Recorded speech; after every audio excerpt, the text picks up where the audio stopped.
Hey guys, so today you and I are going to talk about promotions. So let's get into it. So the question in question was, Hi Frederick, as a Tesla manager, how can I effectively communicate to my team of engineers who are not willing to work overtime and on weekends that they need to leave the team because their lack of commitment might jeopardize my promotion? Well, uh, this is probably not going to make either of us very popular, I must say. But if this is a serious question and you do actually have these sorts of requirements, because I know that it was famously said, but Elon Musk has some ideas as far as I've heard. I don't know if it's all true. He has some ideas on how people should work within his companies and so forth and so forth. So I wouldn't be surprised if this is a serious question. So I'm going to treat it as a serious question. And so if we leave like work ethics and because this is not something that would be very palatable for a lot of people like who are like me who just like kind of do the job and so forth. And but if I look at you as an individual, what you're in essence trying to say here is that you have a situation at work where technically I will argue that it may not be your fault that you're going to have to ask these things of your developers. I would even go as far as to say that if we just try to skim over the fact that the reasons that you have given here could be almost offensive to some people or like the idea of them. If we just take the same type of idea and apply it to something more benign, let's say that you need to deliver on a short deadline, or let's say that you need to raise quality within your system, or you must make you deliver on some projects within any project, because as a manager the way you usually get promoted is that you bring some success to the company. So it doesn't have to be this extreme sort of case where you're going to force people to go further than what an average employer would ask. It could have happened this exact same. The thing I'm going to tell you is going to be applicable in this situation. But it's also going to be applicable to like someone who, as I said, who works with a team that works completely normal hours, like does everything and so forth, but they simply don't measure up to the goals that you have. And so that's the key, the red thread I want you to take through this as I answer the question. And so the way that I think about this is like I've been on this journey a few times now.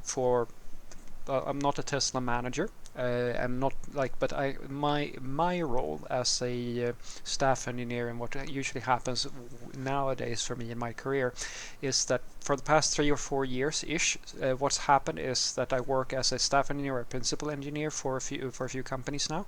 And what they will usually do is that they will ask me for something that they need to be done, where basically I am fully autonomous. And one of the things that usually happens, if it's not like something internal, like they need to set up learning materials, or they need to like configure a bunch of servers, or like do some type of presentation or something like that, right?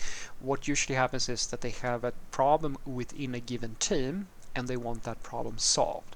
And so they sent me in and asked me, hey, can you fix that problem within this team? And that usually means that they temporarily assign me or even permanently in some cases, I might have more than one team, where I become the tech lead. And so my way of solving this problem will be very applicable to you as well, because basically it's the same thing. Like my promotions is not measured. If I want to be promoted, I'm in the same boat. Like I have to bring in some results from the team. And so what I usually do is that I try to be very, very open and transparent about the situation, like what is required.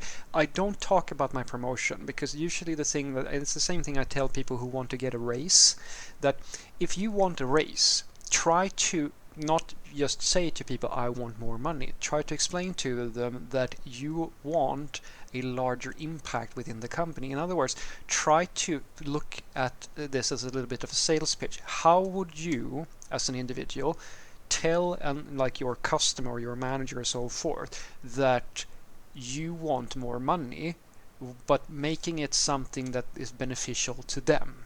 And so for me, for example, that would be usually something like, I want more responsibility. I would like to have more impact, like, because these two things are associated usually.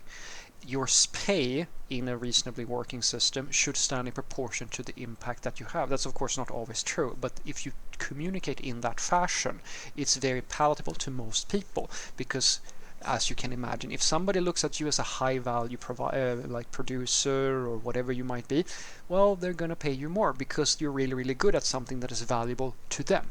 So don't just come and ask for more money. I mean, you can, of course, but if you can position the conversation in that fashion, it will be easier for you to relay the information. Because I promise you, if you get more responsibility and you have a track record of doing well and so forth, these are good arguments. It's the what's in it for me mindset. Like you have to explain to the people that you're talking to why this is important. And so in your situation, do you want the promotion? Well, basically it's the same thing for me when I work with my team. So what I usually do is that I use the experience that I have.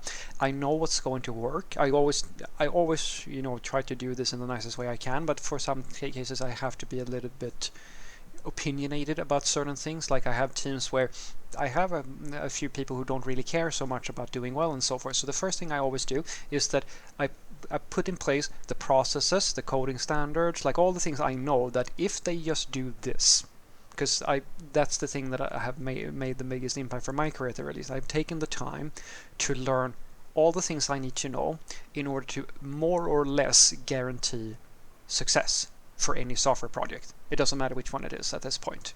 I can guarantee that the teams are going to deliver, the code quality is going to be good, there's going to be tests, like there all of these sort of things that most companies want. I can guarantee that that's going to happen because I've refined my way of structuring teams and how I drive my teams to the point where I can guarantee that. And it's fairly easy for me to manage the teams if they just follow these principles. Now, once that is in place, that journey in of itself is a little bit tricky because, as you can imagine, if I come in and I say that, hey, I want you to start doing A, B, and C, if there's a bunch of people in that group who don't want to do A, B, and C, then that's always a tricky situation. That's why I try to be as transparent as I can with the people who give me these responsibilities, and I tell them, you have to understand, if I am going to ask them to do these sorts of things, not all of them are going to want to. So you're going to have to be open to the idea that some of these people are going to have to leave.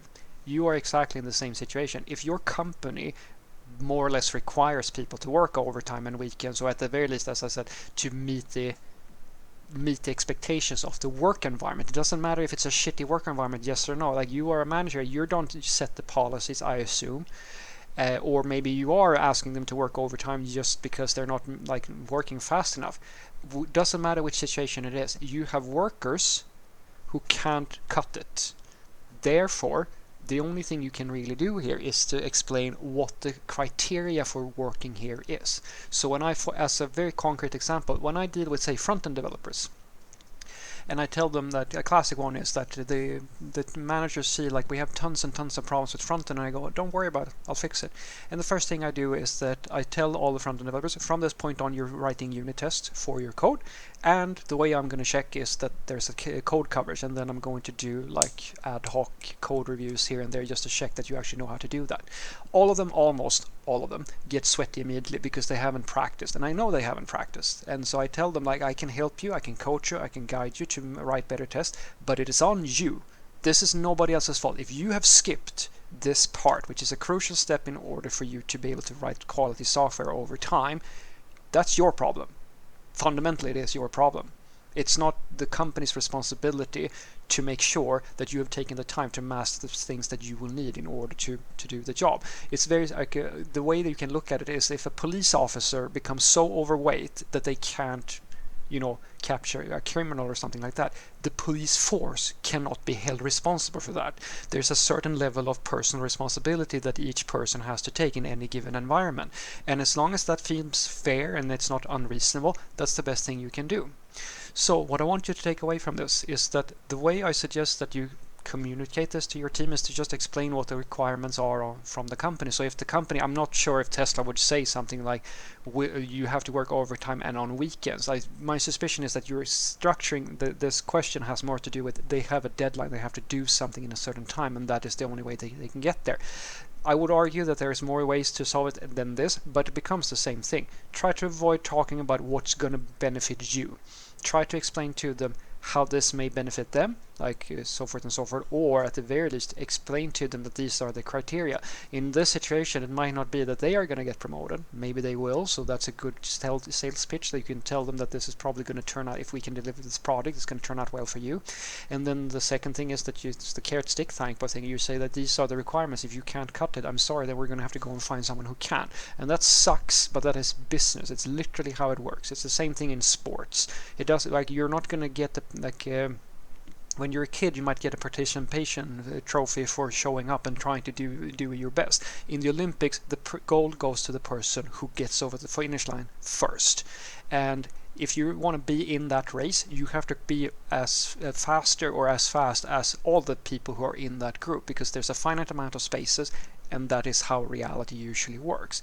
So my suggestion is, as I said, try to look at it as, how can I benefit somebody else instead of talking about yourself? Second thing is, make sure that they understand the criteria, and then of course try to help them to get there and like be open to a conversation, because it might be that they can come up with ideas where they don't have to work out overtime or do all these sorts of things.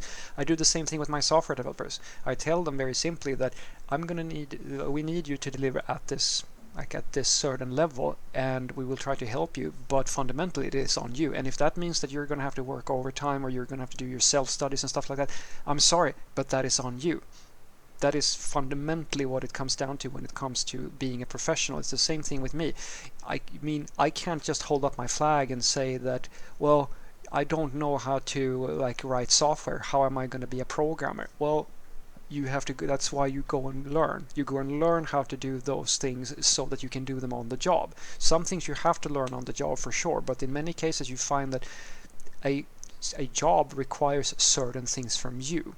Think about all the firemen who has to keep in shape, all the soldiers, all the police officers and so forth. Like, I'm pretty sure they all would like to just pig out all the time and get like super fat, but at the same time I think they're all kind of aware of, if that happens, as they become like morbidly obese, it's going to be pretty hard to swing that, well, I'm still going to keep my job. Have a great day.